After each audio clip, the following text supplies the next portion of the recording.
Our story begins on a blood-soaked battlefield, where legends fall and monsters are made. The man once called useless, a disgrace to his noble bloodline, now stands above his enemies with cold, merciless eyes. His name is Gislan Perdium. But before this moment of dominance, before the world learned to fear his name once again, there was only failure, regret, and death. This is where his second life truly begins. A guy is seen recognizing the name of the person before him, who happened to be the man known for being uncontrollable, a swordmaster who locks himself away, often called a madman, and Count Perdium's useless oldest son, Gislan Perdium. The fierce and injured knight, once known as the best warrior of the north, cannot believe he has been defeated by this same man. Gislan calmly explains that he spent a lot of money setting up the trap. Amid the blazing battlefield, a figure in full armor carrying a huge scythe steps forward, showing off his creation. The knight, filled with anger, feels humiliated as Gislan walks closer, revealing that he not only knew of their plans, but also the number of soldiers they had, the identities of the spies and those who supported them with reinforcements. Gislan knew everything from the start, and the knight felt powerless, as if trapped in Gislan's grasp. Still, he refuses to accept defeat, believing he is the hidden trump card. But before he can speak further, Gislan strikes him with a harsh kick to the face, silencing him. Tossing the knight's helmet aside, Gislan declares that no matter how many times they invade, he will always win, for he already holds every plan and advantage. A year earlier, rows of soldier tents stood in the kingdom of Luthania, near the Perdium estate. Inside one of the tents, Gislan wakes up gasping for air, realizing he is still alive. Shocked, he recalls the events that happened not long ago. He remembers falling to his knees in defeat before his opponent, who mocks him for his downfall. Once known as the Mercenary King and one of the continent's 7 strongest men, Gislan faces his end before the noble knight, Idun, another of the top 7. Idun offers him a chance for last words, but Gislan only regrets being unable to take revenge. Glaring at him with burning hatred, Idun smirks, calling him arrogant and remarking that he never expected Gislan to be the eldest son of the fallen Perdium family. He mentions Gislan's sister's death and hints that Gislan left home because of it. Shocked, Gislan realizes Idun knows too much despite being from another kingdom. Idun then reveals he spent years tracking Gislan because his faction had once joined forces with the Delphine household to destroy the Perdium family. The truth leaves Gislan frozen in disbelief, realizing his family's ruin had deeper roots than he thought. Idun, showing no remorse, tells him there is no point in saying more since he will soon die anyway. Consumed by rage, Gislan curses him, vowing never to forgive him. Unmoved, Idun responds coldly, and then ends Gislan's life with a brutal beheading. Gislan remembers the moment Idun decapitated him, yet now he stands alive with his head still attached. He stares at his reflection in a barrel of water, confused and shaken. He wonders if everything he experienced was just a hallucination, especially since he now looks like his younger self. Looking around the tent, he suspects he might have been captured and used for magical experiments. The thought of making his captors regret keeping him alive crosses his mind. Just then, a voice calls out to him, addressing him as young master. A Perdium soldier, Ricardo, enters and tells him to come out since he knows he is awake. In the next moment, Gislan moves behind Ricardo and places a sword to his neck, warning that he will live only if he answers his questions. But when Ricardo realizes it's Gislan, he relaxes and scolds him lightly, saying that he is crossing the line. Gislan is baffled by his calm reaction, unable to understand why Ricardo isn't afraid, even though a sword is pointed at him. Ricardo steps back and tells him he must have worn himself out from his earlier tantrum before falling asleep. Gislan is shocked to hear that he behaved that way. Ricardo adds that he must have forgotten everything after his nap, since he was shouting about leading a raid against the orcs earlier. Gislan, stunned, struggles to believe any of it. Ricardo then grabs his bag and tells Gislan to prepare his things, because everyone is waiting. When Gislan asks where they are going, Ricardo replies casually that they are returning to the Perdium estate. The name leaves Gislan frozen. He stops Ricardo, demanding he repeat it. Ricardo, startled, turns back as Gislan asks if he means the fallen Perdium estate. Later, standing atop a cliff, Gislan looks down and sees the estate intact and shining under the sun. The sight confuses him. He clearly remembers it burning to ashes. Ricardo quietly asks if Gislan had a terrible dream to call his own family home fallen, warning that the Count would be furious if he heard such words. Gislan pinches his cheek, hoping it's a dream, but the sharp pain tells him it's real. Slowly, he starts piecing the truth together. His younger appearance and the estate's condition can only mean one thing. he has somehow returned to the past. Memories come flooding back. In his youth, he had resented his family, driven by feelings of inferiority and pride. His behavior caused conflict, and soon, people in the household began to avoid him. Unable to bear the rejection, he ran away from home. Years later, he became a mercenary, surviving countless battles and earning a reputation as a powerful warrior. When he finally returned to the Perdium County to make amends, he found it destroyed and his family gone. He had lost everything. But now, standing before the estate as it once was, he realizes fate has given him a second chance. In the present, everything remains: the estate, the people he once lost, and the faces he holds dear. Gislan can hardly believe it. For a moment, he wants to sing out of pure joy, but he knows it is too soon to celebrate. His eyes shift to Ricardo, who is still watching him. Ricardo's earlier words echo in his mind. The squad is heading to raid the orcs. Gislan remembers that day vividly. It was the day most of the raid squad perished. In his past life, he had joined that mission, eager to prove himself and gain recognition. The report at the time had claimed there were only 3 orcs, and he believed it would be an easy task. Confident but inexperienced in leading, he insisted on commanding the squad himself.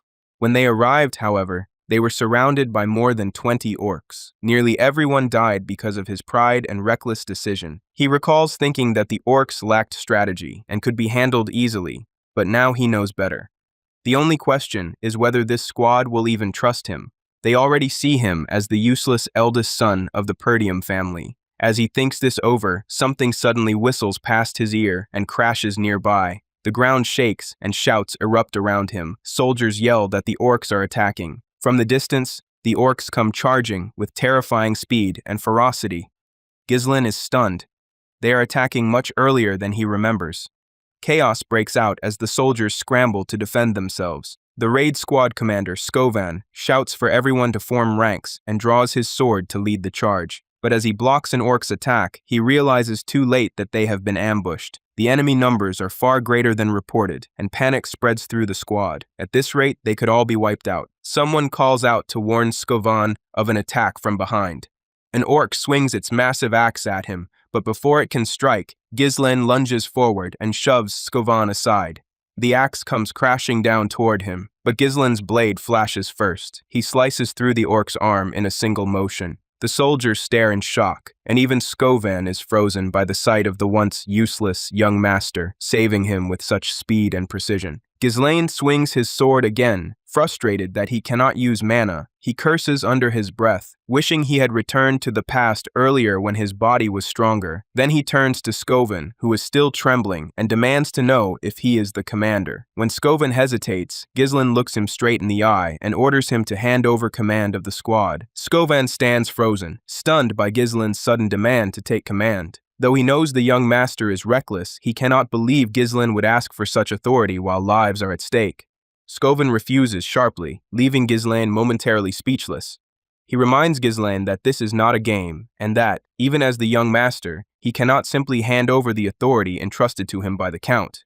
Gislan sighs in frustration, thinking that he would have reacted the same way if some fool had come to him with such a request. Before he can reply, another massive orc charges toward them. Skovan raises his sword and orders Gislan to fall back, saying he will handle it himself and that Gislan is still too inexperienced to lead. But Gislan steps forward instead, muttering that he has no choice, and swings his sword with fierce precision. The sound of steel cutting through flesh fills the air. Skovan flinches and moves aside, furious that Gislan ignored his command. He grabs Gislan by the collar, shouting in anger, but then notices the lifeless orc collapsing behind them, its temple pierced clean through by Gislan's blade. The sight leaves Skovan speechless. He stares at the fallen monster, unable to comprehend how Gislan struck such a perfect blow. Gislan turns to him and asks calmly if he knows the most important thing in battle. Around them, soldiers tremble as 3 more orcs approach, roaring with savage intensity. Gislan explains that there is no victory in a battle where soldiers are drowned in fear. To win, they need momentum. Before anyone can react, Gislan charges forward. In a burst of speed, he leaps high into the air, his movements sharp and controlled. He lands on the head of one of the orcs, driving his sword deep into its skull. The soldiers watch in shock as the creature collapses instantly. Pulling out his blood-soaked blade, Gislan raises it high and shouts for the remaining orcs to come at him, declaring he will kill them all. The orcs roar back and rush toward him, but Gislan meets their charge head-on. He weaves through their attacks with incredible agility, striking at their weak points and cutting them down one by one. Each swing is precise, leaving no wasted movement. Skoven can only watch in disbelief. Even as a skilled mana user himself, he knows how difficult it is to face multiple orcs at once. Yet Gislan, who cannot even use mana, is cutting through them like a seasoned master. Watching him fight, Skovan notices the exhaustion in Gislan's expression, but also something greater: his flawless technique, his refined instincts, and his calm amidst chaos. To Skovan, it feels as if he is witnessing a man beyond a swordmaster, someone far stronger than he ever imagined the useless young master could be. Even in the middle of the raging battle, Gislan keeps taunting the orcs, shouting at them as if he's barely started fighting. He mocks them for being weak, saying they don't live up to their reputation as a warrior race. The orcs roar and chase after him, their fury growing. Ricardo and another soldier watch in shock, calling out to the commander in confusion. Skovan, however, frowns as he watches Gislan run straight toward the edge of a cliff. He realizes that luring the orcs away was a smart move, but heading in that direction looks suicidal. Then the thought strikes him: the cliff. In an instant, he understands Gislan's plan and orders the troops to form a shield wall, shouting that they will follow the Count's first son. Gislan, sprinting toward the cliff with the orcs close behind, is confident that a capable commander like Skovan will catch on. He knows his body is too weak to fight them all alone, so he decides to leave the finishing blow to the troops. Reaching the cliff's edge, he turns to face the orcs, ready to act. The orcs suddenly stop, noticing movement behind them. They turn and see Skovan and the soldiers charging forward with their shields and spears. Gislan smiles faintly and leaps backward off the cliff, giving the signal. Skovan immediately shouts the command to push. The soldiers brace themselves and shove with all their strength, forcing the orcs over the cliff's edge. Screams echo as the monsters fall to their deaths. When it's finally over, the soldiers stand panting and trembling, barely able to believe they survived. Skovan calls out for Gislan and spots him hanging from the cliffside, his sword stabbed into the rock to keep him from falling. Relieved, Skovan smiles and reaches out his hand, telling Gislan to grab on. But Gislan's grip slips, his fingers lose strength, and before he can react, he falls. Skovan's voice echoes in panic as Gislan disappears below. In the darkness, Gislan hears a soft voice calling his name, a girl's voice. He wonders if it's Elena. His memories flash before his eyes, her face, her tears, and her reaching hand.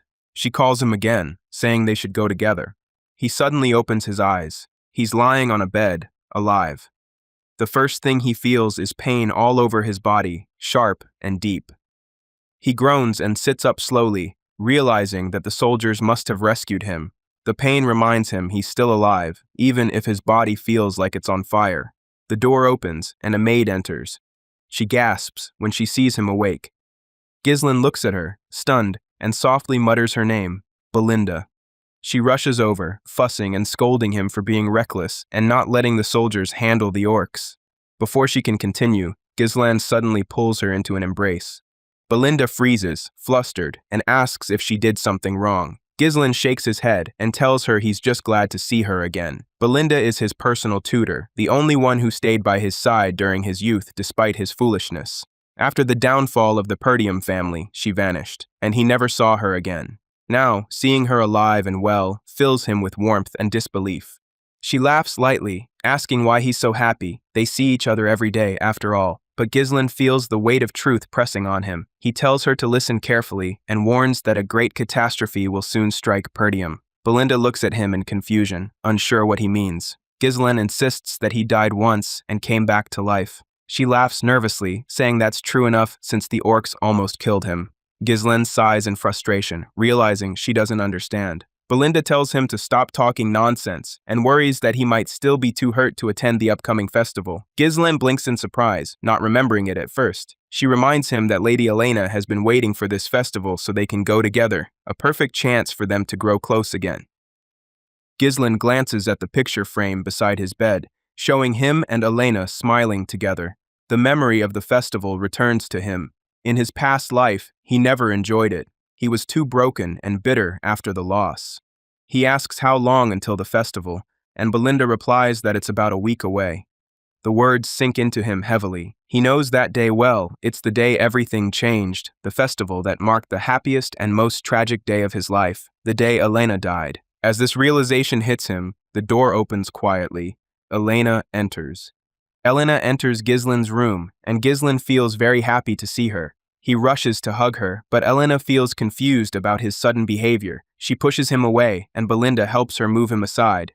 Elena then reminds Gislan that he once insulted her, saying her breath was disgusting, and she now finds it strange that he acts fond of her. Gislan feels surprised because he does not remember treating her that way. He quickly apologizes to her, which shocks Belinda, since she never expects him to apologize first. Elena then mentions that she heard about his encounter with the orcs and assumes he might have been hit on the head. Gislan insists that he is fine and claims he defeated all the orcs. Elena doubts him because he returned unconscious and in bad shape, so she believes he might not be telling the truth. Realizing that his lie is exposed, Gislan lowers his head, unable to say anything. Belinda and Elena both blush as they see how easily he admits his mistakes. When Gislan stands up again, he notices that everyone still seems the same as before. He starts reflecting on his past life, wondering why his former self wasted time on meaningless things. He remembers rejecting Elena's invitation to attend a festival together, even though she had begged him sincerely. He had used an excuse, saying he was upset about a Tail Squad incident. That day became the last time he saw her, as she was later found dead along with her bodyguards. He feels deep regret, wishing he had accepted her offer and been by her side then. Suddenly, 2 of Elena's bodyguards rush into the room. Elena tries to calm them and send them back outside, but they explain that the servants are asking for her help in managing the festival supplies. Gislan feels suspicious about the request, but Belinda tells him that he knows nothing because he spends most of his time being lazy. She explains that there has been a shortage of workers in Perdium, which is why even Elena has to assist with the work. Gislan then wonders if there really is such a shortage, but before he can think further, Elena begins to leave, reminding him to take care of himself. He realizes that his past self never cared about such matters, which is why he was unaware of them. Before Elena steps out, Gislan offers to help her. Both Elena and Belinda feel shocked when Gislan offers to help. Belinda never expects him to be the type to volunteer, while Elena starts to wonder if he hit his head and that caused his sudden change in behavior. Elena refuses his offer and tells him not to help, but Gislan insists and follows her outside. She tries to explain that people would feel uneasy working with him around. Just as she predicts, the maids nearby already look frightened when they see him passing. Elena pushes him away, but Gislan still holds her hand. He remembers that in his past life, Elena's body was found near the slums, far from the festival grounds, which means someone must have tricked or forced her there. He decides that to prevent the same event, he needs to learn more about the castle's layout. While they struggle, Gislan hears someone call his name. The voice sounds familiar, and when he turns around, he sees old man Fergus. Fergus feels relieved to see Gislan alive and well. He explains that he came as soon as he heard about the orc incident and hugs Gislan warmly. However, Gislan, still focused on following Elena, manages to free himself and says they can talk about that later. Elena quickly uses the chance to tell Fergus that Gislan has been acting strangely since he woke up. She asks Fergus to take him back to his room, and Fergus agrees to do as she says. Realizing that he will not be allowed to stay with Elena for now, Gislan decides to learn more about the castle over the next week. He asks Fergus to take him to the old training field inside the castle. Fergus feels surprised by the request and asks what Gislan plans to do there. Gislan explains that he wants to start training. This surprises Fergus even more, but he agrees and leads the way. When they arrive, Gislan is impressed to see that the training field is in much better condition than he expected. The area is clean and suitable for practice. He recalls that as a mercenary, he never had access to such a well-maintained facility. Fergus explains that the training field has always been kept ready in case Gislan ever wanted to use it, which has now come true. He also tells Gislan that what he is experiencing might just be a temporary phase.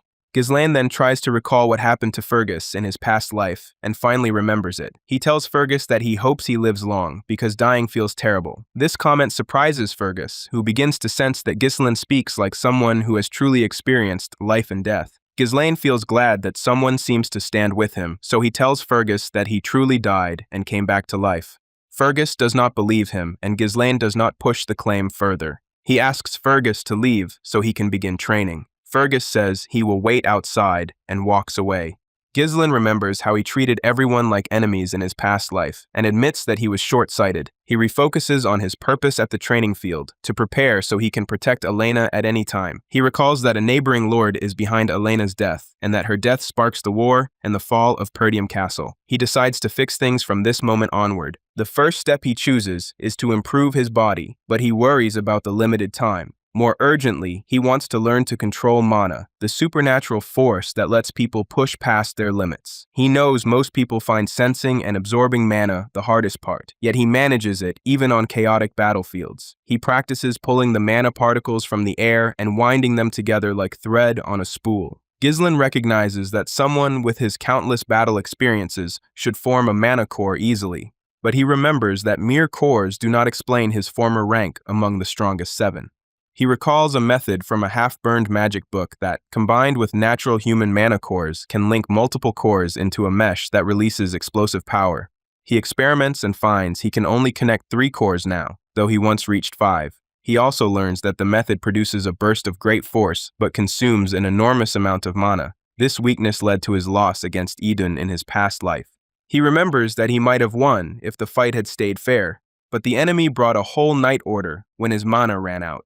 Knowing the method is unstable, he stops using it for the moment because his young body gives him time to train properly. He resolves to take revenge. He plans to kill Idun and destroy all those who stand behind House Delphine, the people who helped ruin their county. A week later, on the day of the festival, Gislan prepares himself and goes to meet Elena. She feels surprised to see him there because she knows he is not the type to attend such events. Gislan simply says that as a member of House Perdium, he should at least take part in festivals once in a while. Elena later mentions that she has noticed his strange behavior lately.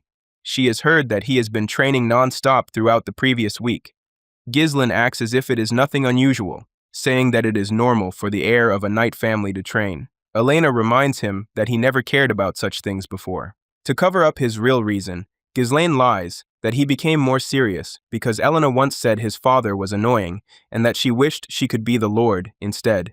He makes it sound like her words inspired him to improve himself. Elena admits that she actually likes the current version of him because it feels as if the old Gislan has returned. Gislan, meanwhile, realizes that his actions are already changing how people see him and how events unfold. He knows the overall flow of fate may remain similar, but even small changes can shift outcomes in unpredictable ways. He understands that his goal now is to use his knowledge of the future wisely in every situation. As they enjoy the festival, Elena starts feeling bored, saying that everything seems the same as last year. Gislan, however, notices that the festival is almost over and that nothing bad has happened to Elena yet. He begins to think that perhaps his presence is what keeps danger away. Soon after, 2 of Elena's guards approach her and tell her that another festival is taking place near the castle, suggesting that she go there for more fun. At that moment, Gislan realizes that these 2 guards are the traitors he has been looking for. Unfortunately, by the time he figures it out, Elena has already agreed to go with them. Those 2 guards are known as the most trusted knights in the Perdium household. They have protected Elena since she was a little girl, and everyone believes they are completely loyal to her. However, Gislan remembers that in his past life, when Elena's tragedy happened, rumors spread that those same guards were murdered while trying to protect her.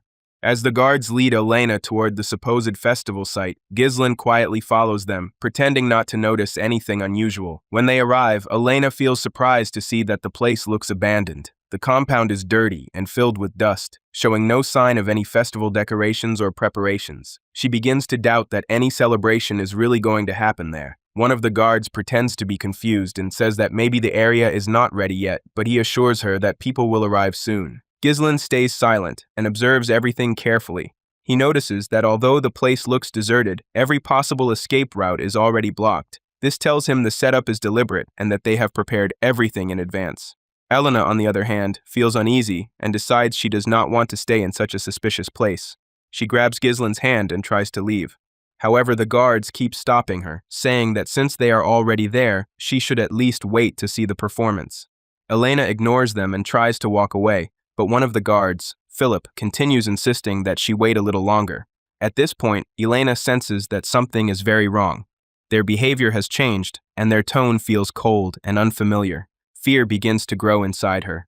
The second guard, Jamal, suddenly apologizes for their strange actions. He tells Elena that a sudden and important request just came in, but she does not understand what he means. Before she can ask, 3 men enter the compound, all dressed in dark robes that hide their faces. Among them is a man named Frank, who seems to be their leader. Elena recognizes him as someone she has seen before. Frank walks closer and praises the guards for doing their job well. The guards then ask him to end their deal, saying that they have brought Elena exactly as he ordered. When Frank notices Gislan standing beside her, his expression changes. He asks the guards why they have brought another person when he only requested Elena. Jamal quickly replies that Gislan followed them on his own, and since he was foolish enough to come, they decided to hand him over for free. Gislan immediately understands the entire situation. He looks at Jamal and asks if he really thinks he can get away with betraying them. Jamal shows no sign of regret. Instead, he tells Gislan to worry about himself, because after what they have done,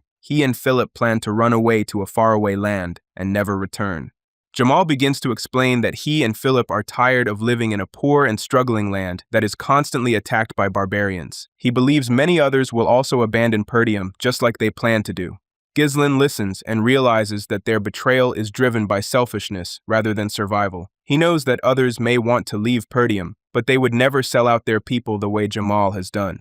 Filled with anger, Gislan strikes Jamal down immediately, killing him on the spot. Philip becomes shocked and furious that Jamal is defeated so easily by Gislan, whom he considers weak. In a desperate move, he grabs Elena and holds her hostage, hoping to defend himself. However, Gislan reacts instantly. Without hesitation, he throws his sword with precision and it pierces Philip's forehead. The guard loses his grip on Elena and collapses to the ground. Elena, terrified and trembling, rushes straight to Gislan's side. 2 of Frank's subordinates stand frozen in disbelief as they watch what happens. One of them quietly checks if this man is truly Gislan, the eldest son of House Perdium. Neither of them expected him to possess such fighting skill or strength. Frank, who stands before them, confirms that it really is Gislan, though he is clearly surprised as well. He cannot believe that Gislan kills 2 trained knights instantly using strikes that consume mana. Gislan notices that Elena's fear keeps growing. He decides to protect her from the sight of more violence by using his mana to make her fall asleep peacefully. Once she is safe, he turns back toward Frank and his men, ready to deal with them. The enemies, seeing the dead knights, mock Gislan by saying he has just saved them the trouble, since they had already planned to kill those traitorous guards anyway. Frank steps forward and begins to assess Gislan, realizing that he is nothing like the lazy heir people once described. Before Frank can get closer, Gislan quietly uses his mana sense to evaluate their power. He instantly discovers that the 2 men behind Frank are insignificant compared to their leader. Frank's aura feels heavy and dangerous, filled with a powerful amount of mana that separates him from the rest. Gislan understands that he needs to finish the fight quickly before Frank can use his full strength. Wanting answers, Gislan demands to know who ordered Elena's capture, but Frank refuses to reveal anything. He claims that Gislan will die soon and that it will not matter. Gislan expects this response and prepares to make him talk through force. Frank then signals his men to attack. His subordinates ask if they should behead Gislan, but Frank commands them to capture him alive and break every bone in his body, ensuring that he suffers for failing to protect Elena. As soon as the order is given, the 2 men charge forward. Before they can reach him, Gislan releases a burst of mana, launching a firecracker spell that explodes against one of the attackers and knocks him down. He immediately shifts his focus to the second one and engages in close combat. During the exchange, Frank suddenly joins the fight, attempting to strike Gislan from behind. Yet even in a difficult position, Gislan reacts fast enough to block the attack, showing his sharp instincts and battle experience. After Gislan successfully defeats the second opponent, he immediately turns his attention to Frank, and the 2 of them begin exchanging fierce attacks. Their blades clash repeatedly, filling the air with the sharp sound of metal. Gislan moves with incredible speed and precision. His strikes aim to end the fight quickly. At one point, he directs a powerful slash toward Frank's neck, but Frank narrowly survives the blow. The wound is shallow, and it makes Gislan pause for a moment as he begins to wonder if Frank has somehow focused his mana around his neck to lessen the damage. Frank, on the other hand, feels both surprised and unsettled by Gislan's skill. He cannot hide his confusion about how someone so young could possess such a strange and deadly style of swordsmanship. The movements are unfamiliar and unpredictable, nothing like the techniques Frank has seen before. Despite this uncertainty, he pushes his doubts aside and strengthens his resolve. He decides that no matter how unusual Gislan's power may seem, he will defeat him right there that night. Frank quickly realizes that Gislan is not someone to be taken lightly, yet he still holds on to the belief that he will ultimately defeat him. In his mind, he convinces himself that no amount of mana Gislan uses will ever be enough to cause him real harm. He feels overconfident, relying too much on his own strength and mana enhancement. However, just as he begins to indulge in that thought, Gislan suddenly launches another attack, swift, silent, and precise. The strike catches Frank completely off guard, and before he can react, the blade connects. The impact sends him staggering backward, and a sharp pain spreads through his body as he collapses to the ground, coughing out blood. His breathing grows heavy and uneven, his eyes wide with disbelief as he wonders how Gislan was able to land such a devastating blow. As he tries to recover, Frank senses that the power behind that strike is different, more refined, sharper, and heavier than before. He cannot understand how someone like Gislan, with his relatively young age and limited experience, could pierce through his mana enhancement so easily. It defies logic, and yet the pain in his chest is proof that it happened. Fear starts to settle in his heart, and for the first time in the battle, he begins to question whether his defense is truly unbreakable. Gislan stands over him, his expression calm but cold. He declares that he never expected to discover another true culprit behind Elena's death, apart from the lord he once knew in his past life. Now that he realizes Frank is responsible, something within him snaps. Without hesitation, Gislan releases the third core of his mana, a force so intense that the air around him begins to distort. Frank's eyes widen in shock as he senses the sudden surge of energy. The aura surrounding Gislan changes completely. It grows darker, heavier, and more powerful, almost monstrous. Frank has no idea how Gislan is capable of boosting his mana output to such a terrifying degree, and it leaves him both confused and afraid. As the battle continues, Frank barely moves from his spot, his instincts screaming danger. Gislan charges forward once again, moving even faster than before. His strikes become a blur, and Frank struggles to follow them. Every time he tries to block, the force behind each swing sends painful shocks through his arms. His hands begin to feel numb, the strength in them fading with every impact. It becomes clear that defending himself is no longer possible. Frank remembers that the effects of mana enhancement usually have limits, but whatever Gislan is doing seems to break all known rules. Frank then notices something unsettling. Gislan's aura, his movement, and even his expression all feel different, almost as if he has transformed into another person entirely. Before Frank can react further, Gislan drives his blade straight through his chest. The pain is unbearable, his body trembling as blood stains his clothes. In that instant, Gislan coldly reminds him of the conversation they had before the fight began. He demands to know who was truly behind the order that led to Elena's death. But even as life slips away from him, Frank refuses to admit defeat. He still cannot believe he has lost to Gislan. With the last of his fading strength, he secretly moves one hand behind his back, gripping a concealed knife. His intention is clear. He plans to stab Gislan when he gets close enough, hoping to turn the tables one last time and escape with Elena. Gislan immediately notices Frank's subtle movement as he tries to reach for the hidden knife behind his back. His sharp eyes follow every motion, and he calmly warns Frank not to attempt anything foolish. His voice is steady but filled with quiet authority, the kind that leaves no room for defiance. Instead of attacking further, Gislan proposes a deal. If Frank reveals the name of the person responsible, he will sheath the sword currently buried in his chest and spare him the agony. But Frank, still consumed by pride and disbelief, refuses to listen. He stubbornly moves his hand again, intending to strike, yet suddenly finds that his arm will not respond. Confusion flashes across his face as he realizes that thin, glowing threads have coiled tightly around his wrist, binding him in place. He begins to suspect that those threads are infused with mana, crafted from Gislan's unique energy to restrict movement and suppress counterattacks. While Frank struggles, Gislan silently prepares for the next step. His eyes grow cold and determined as he focuses his mana toward Frank's chest, intending to destroy his mana core from within. Before Frank can even comprehend what is happening, he feels a surge of energy rippling violently through his body. His mana begins to scatter uncontrollably, breaking apart from the inside. Panic sets in instantly. He knows that any misstep in this process could cause a catastrophic explosion, one powerful enough to obliterate the entire area. His breathing grows erratic, his voice trembling as he warns Gislan of the danger, but Gislan remains calm, almost emotionless, assuring him that he knows what he is doing. His tone makes it clear that he has complete control, claiming that his experience and precision will prevent any fatal mistake. The pressure intensifies as Gislan continues manipulating the energy within Frank's body, deliberately amplifying his pain. Frank's screams fill the air as his mana core starts fracturing further. The unbearable torment finally breaks his pride, and he realizes that Gislan is not bluffing. At this rate, he will die in seconds.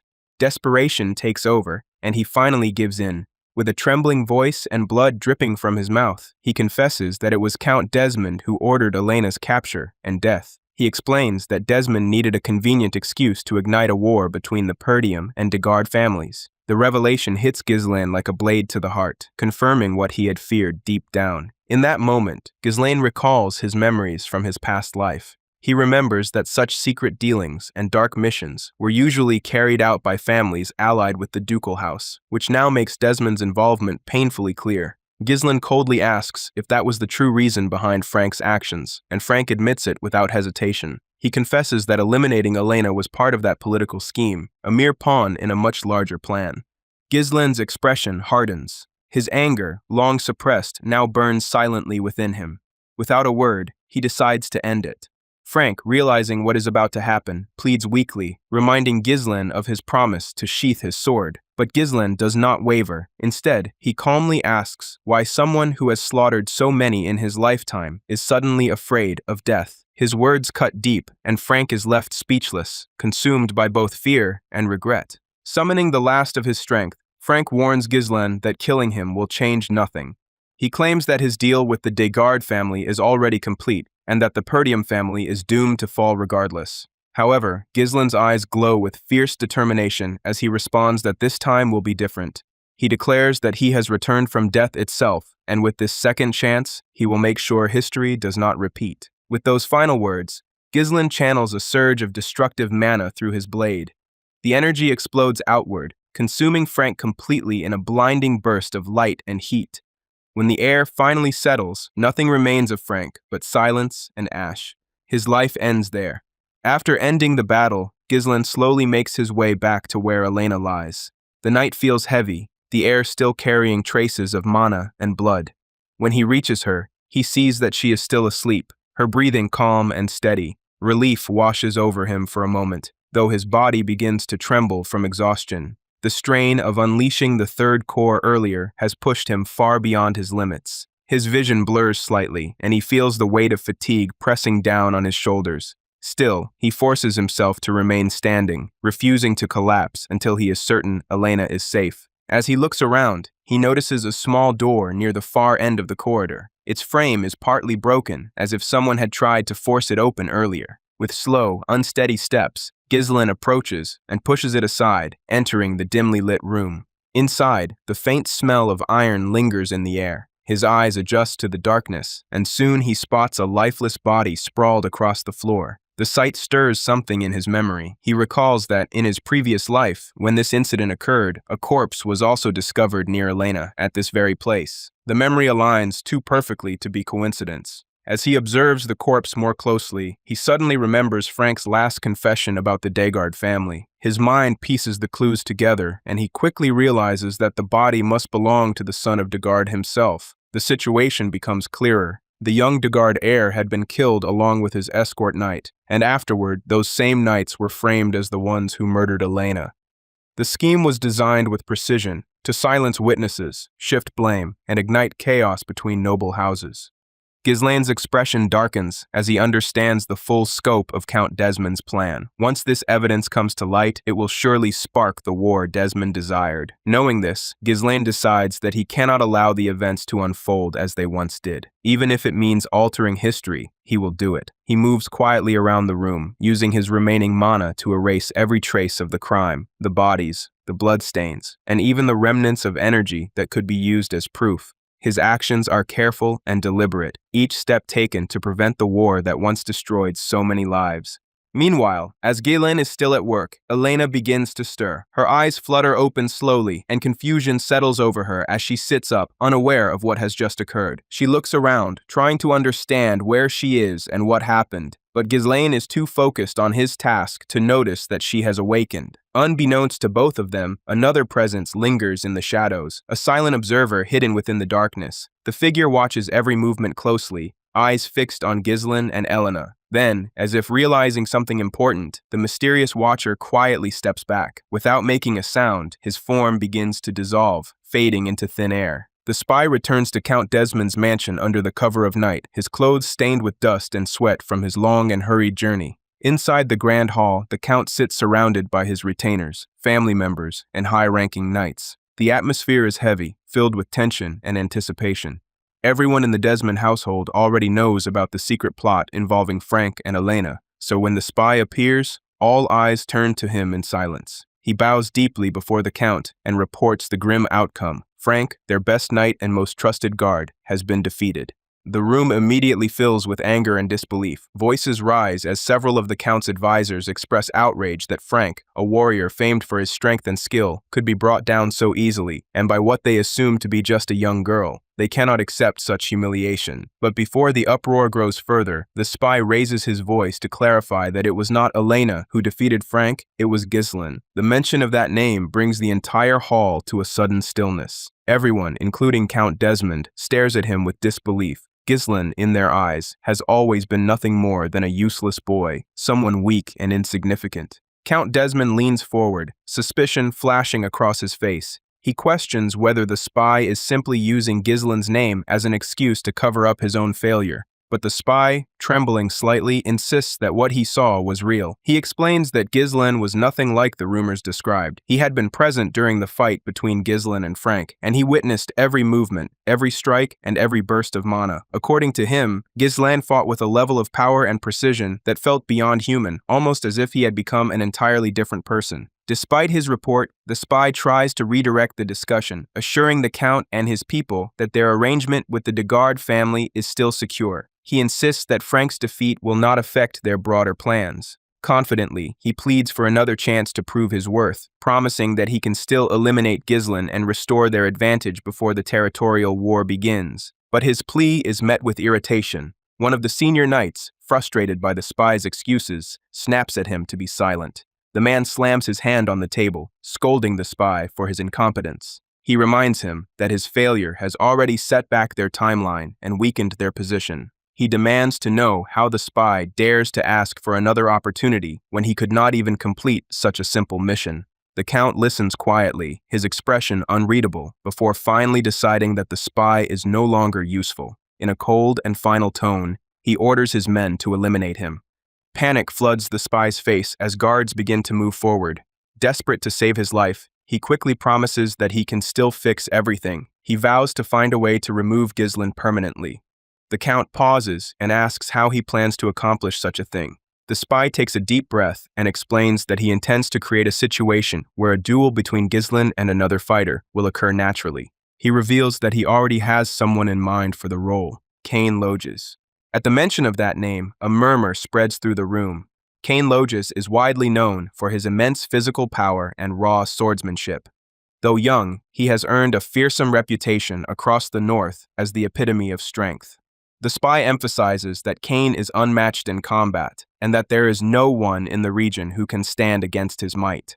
Furthermore, he reminds them that Cain and Ghislaine are cousins, which makes arranging their confrontation all the more possible. The Count and his advisors exchange thoughtful glances. The hall falls into a long silence as they weigh the idea. The plan is dangerous but plausible. If Gislan truly has become powerful, forcing him into a duel against Cain could either confirm his strength or lead to his downfall. Finally, Count Desmond breaks the silence, his tone sharp but controlled. He agrees to give the spy one last chance, warning him that failure will not be forgiven a second time. The spy leaves Count Desmond's hall with renewed energy and a dangerous gleam in his eyes. The moment he steps outside, he shouts with confidence that he will not disappoint them, his voice echoing through the stone corridors of the mansion. His heart races with excitement, believing that this new plan will not only redeem him, but also restore his standing with the Count. The following morning, the sun rises over the Perdium castle, its golden light spilling through the windows of the training hall. Inside, the sound of steel, slicing through the air, reverberates steadily. Gislan is alone, deep in training, his movements sharp and controlled as his sword glides through a series of complex forms. Each swing releases faint traces of mana that ripple around him like shimmering waves. The temperature in the room feels heavier than usual, the air thick with energy. Outside the door, old man Fergus approaches, intending to inform Gislan about some matters related to the estate. However, as he nears the entrance, he pauses abruptly. A surge of intense mana emanates from inside the hall, strong enough to make even his seasoned body tense in alarm. For a brief moment, Fergus hesitates, wondering if he should enter at all. Summoning his courage, he finally steps in. What he sees leaves him both astonished and uneasy. Gislan is standing at the center of the hall, lowering his sword as the lingering traces of mana slowly fade away.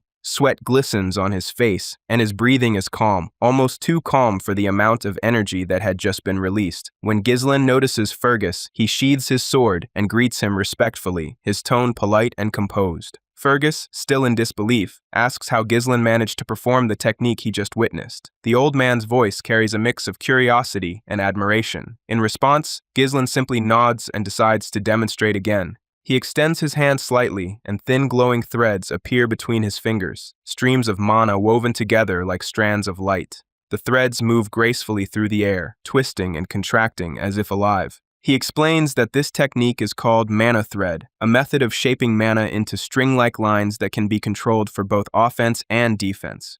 While demonstrating, Gislan quietly recalls that in his previous life, he used mana threads frequently and with far greater power. However, he also remembers that his current mana reserves are still weak. To recreate the same effect, he has to push his core dangerously close to implosion. Through trial and error, he has found a safer alternative. By limiting the number of threads and reducing their density, he can still use the technique effectively without exhausting his core. Fergus watches closely, unable to hide his amazement. Despite his decades of experience with mana training, he has never seen anything like this before. The precision, control, and creativity required to shape mana in such a delicate form are far beyond what most knights can achieve. Inwardly, he reflects on how different Gislan has become. The boy who once avoided training altogether, who seemed uninterested in combat or discipline, now stands before him wielding a power he can barely comprehend. It feels as if Gislan has transformed into someone entirely new.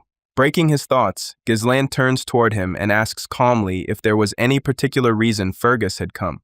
His tone is soft but firm, suggesting that his training for the day is finished. Fergus collects his thoughts and explains that he came simply to thank Gislan for protecting Elena. His voice carries genuine gratitude, touched with relief and respect. Gislan looks slightly puzzled by the thanks, feeling that it is unnecessary. In his mind, protecting Elena was something he was meant to do, not something that required acknowledgement. He brushes it off lightly, saying that it was only natural for him to act that way. Then, seeing that Fergus still appears uneasy, he offers a faint smile and suggests that they go and have a meal together. A few days later, the festival remains suspended, its pause becoming inevitable after the unsettling incident involving a guard knight attempting to capture Elena. The atmosphere in the county grows tense, rumors spreading faster than reason.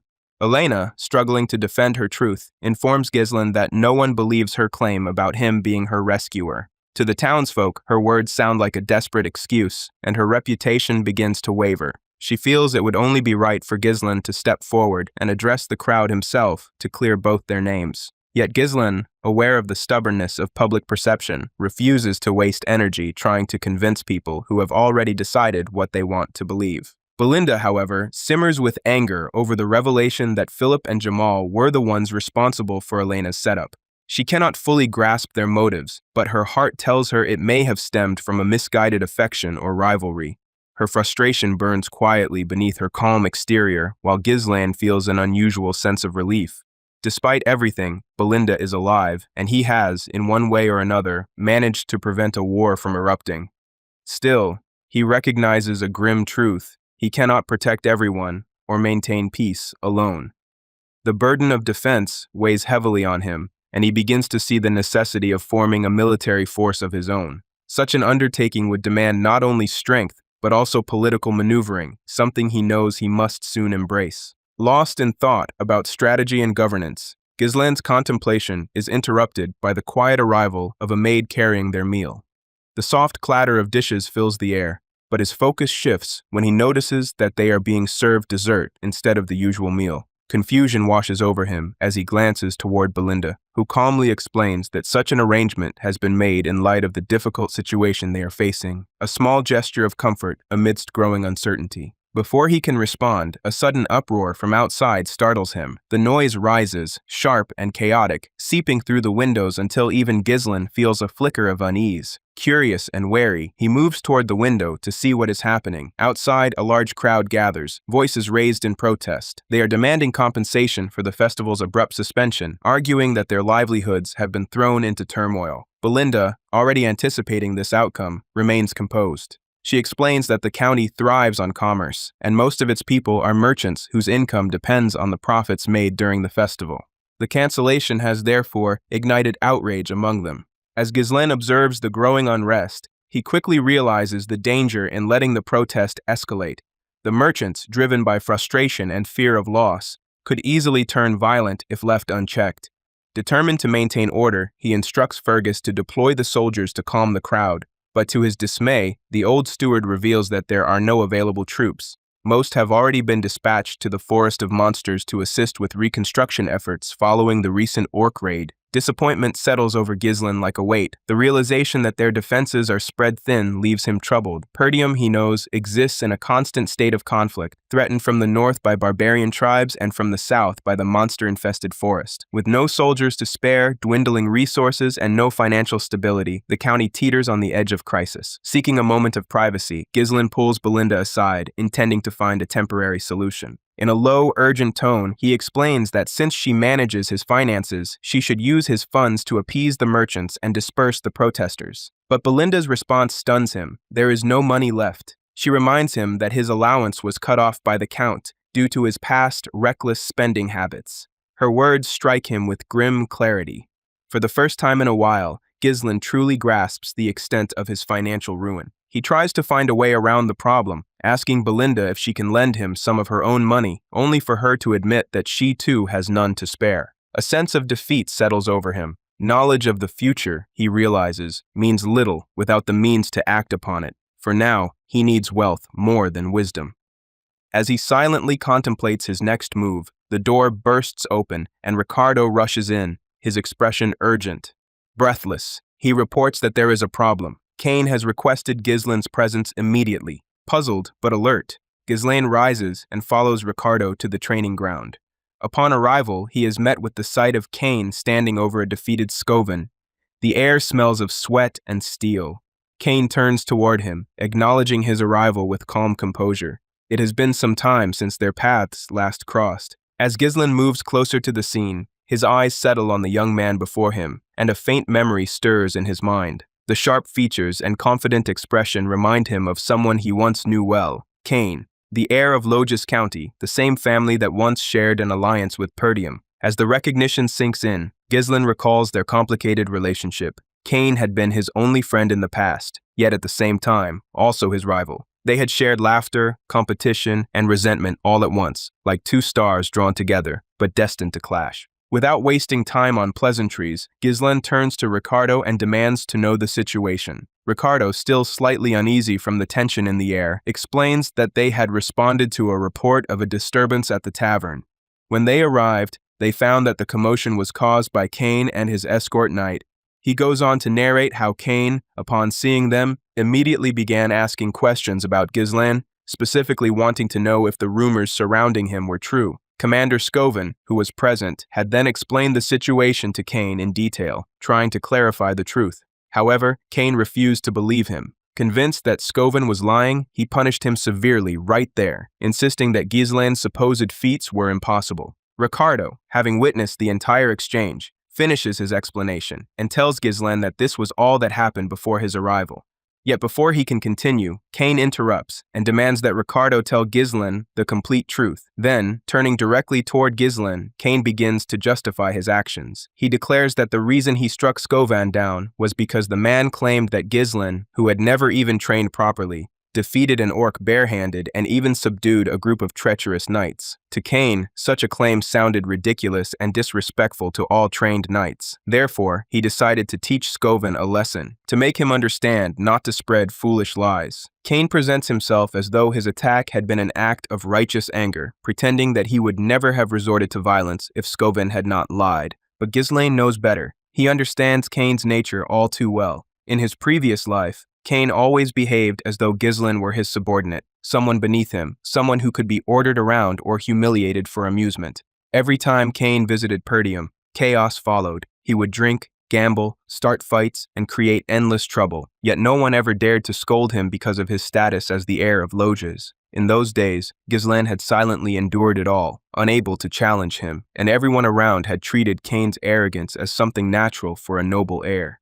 The memory leaves a bitter taste in Gislan's mouth. He recalls how people always praised Kane's confidence, boldness, and sense of authority, calling them marks of a true successor. Meanwhile, Gislan had been ridiculed for his lack of assertiveness and constantly compared unfavorably to others. He had lived in the shadow of those expectations, developing an inferiority complex that made him believe he would never measure up. Now, standing before Kane once more, Gislan feels a strange calm. Kane's smug expression shows that he expects Gislan to lose his composure, to lash out in anger, to repeat the mistakes of the past. But Gislan does not take the bait. He holds himself steady, his expression unreadable, his mind quietly analyzing instead of reacting. The silence between them stretches long and heavy, and for the first time, Kane seems uncertain of how to respond. Meanwhile, far away in Loges County, events had already been set in motion before this encounter. A spy under Count Desmond's command had approached Kane with a dangerous proposition. The spy urged him to eliminate Gislan, promising that if he succeeded, the esteemed one, Desmond himself, would offer political and financial support to the Loges family. To the spy, the task seemed simple, but Kane hesitated. Even though defeating someone like Gislan would not be difficult for him, he still recognized Gislan as a fellow heir, someone of noble blood like himself. Killing him outright would bring unnecessary complications. When Kane asked how the deed could be done without suspicion, the spy proposed a cunning plan. They could lure Gislan into a duel, making the encounter appear like a minor quarrel between heirs that ended in an unfortunate accident. Such a scenario would avoid political scandal while fulfilling Desmond's demand. The spy even volunteered to accompany Kane to Perdium under the guise of an escort knight, ensuring that everything would proceed smoothly. Unknown to Gislan and everyone else present, the knight standing quietly behind Kane is not merely an escort, but a spy, one of Count Desmond's men who helped plan the conspiracy against Gislan. His calm demeanor hides a ruthless intent, and every word and gesture from Kane is already part of a carefully prepared scheme designed to lure Gislan into a trap. After giving the matter some thought, Kane had agreed to the spy's offer without much hesitation. Deep down, he feels a twisted sense of satisfaction at the idea of being the one to kill his own cousin. Yet a faint curiosity lingers in his mind. He cannot help but wonder why they suddenly want Gislan dead. Something about Gislan seems different as he carries himself with more confidence now, and the rumors about his recent deeds make Kane suspect that something has changed within him. Now, standing before Gislan in Perdium Castle, Kane grows slightly impatient as he notices that Gislan is not reacting the way he used to. The Gislan he remembers would have been anxious, nervous, and eager to please. But the one before him remains calm and collected. Kane begins to feel uneasy at this unfamiliar composure. After a few moments of silence, he speaks up, questioning why Gislan is just standing there and not making preparations. In his mind, since Gislan already knows of his arrival, everything should have been arranged for him as usual. He hints that Gislan should bring out the thing prepared for him, a phrase that confuses Gislan at first. As Kane continues, he explains in his usual arrogant tone that since the festival has been interrupted, it is only proper to lighten the mood by hosting a lively celebration. He insists that they should have an enjoyable time together, just like in the old days, when they both knew how to set the mood and enjoy life to the fullest. It is then that Gislan finally understands what Kane means by that thing. Memories from his past life rush back. He remembers how, whenever Kane visited Perdium, he would demand lavish entertainment, expensive alcohol, fine food, and beautiful women. Gislan used to comply out of fear, spending his own money to satisfy Kane's desires just to avoid being beaten or humiliated. But those days are gone. The man standing before Kane now is not the same helpless noble from before. Gislan knows better, and he no longer intends to waste his resources for the sake of Kane's pleasure. The reminder of his financial situation, however, triggers another thought. He recalls Belinda's earlier words about how the Count had cut off his allowance, leaving him without any funds. A sharp realization then strikes him. The very source of money he needs is standing right in front of him. Kane, the arrogant heir of Logis County, might just become the key to solving his financial troubles.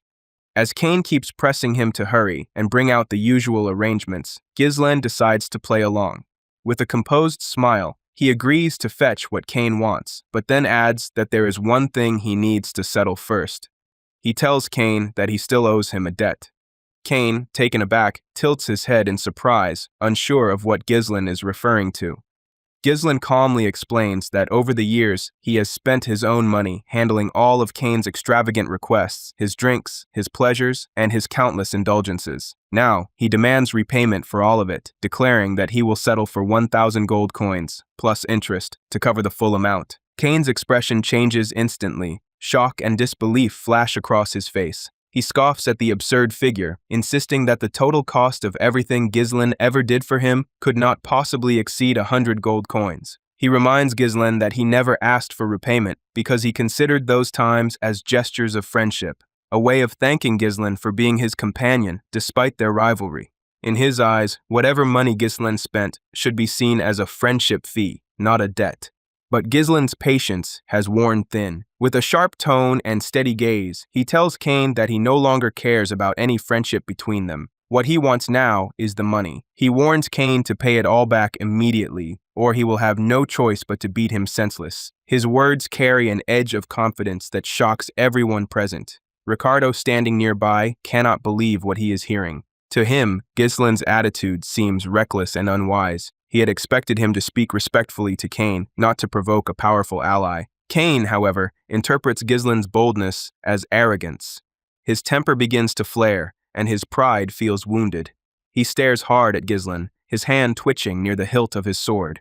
In his mind, the only explanation for this sudden courage is that Gislan has been getting too comfortable lately, perhaps believing the ridiculous rumors circulating about him defeating a knight barehanded.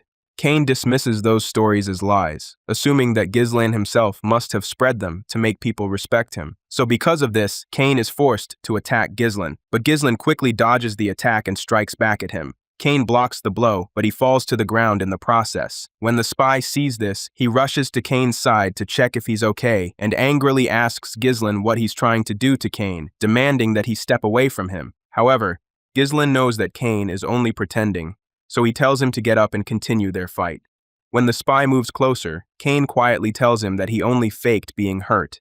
He did this to make it look like Gislan is the aggressor, hoping it would spark a duel between them. The spy quickly understands Kane's plan and sees it as a rare chance to gain favor from such a powerful person. He knows he must make a strong impression this time. Kane also remembers the spy's earlier promise that the Logis family would support his family. He realizes this is the perfect time to cut ties with Perdium, whose influence is already weakening. So Kane accuses Gislan of attacking him just for trying to confirm the truth and uses that as an excuse to challenge him to a duel. But before he even finishes speaking, Gislan cuts in and declares the challenge himself, saying he wants a duel because Kane insulted him, the heir of Perdium, in front of his people and family, and for striking his knight, which damages noble pride. Gislan says this loudly so that Kane has no choice but to accept those accusations. And since that's what Kane wants too, he accepts the duel, believing Gislan is digging his own grave. Just before the duel begins, Gislan orders Ricardo to bring in all the merchants protesting outside so they can witness the fight. Ricardo is shocked, but Gislan adds that he should tell the merchants that he's about to make them a lot of money. Just as Gislan stands to prove his worth, a duel between two heirs threatens to change everything, bound by blood but divided by fate. Yet behind their battle lies a secret that could shake all of Perdium. Do you think Gislan would win the duel or fall into Desmond's trap? Don't miss what happens next in Gislan's Rise. Make sure to like, subscribe, and stay tuned for the next chapter recap.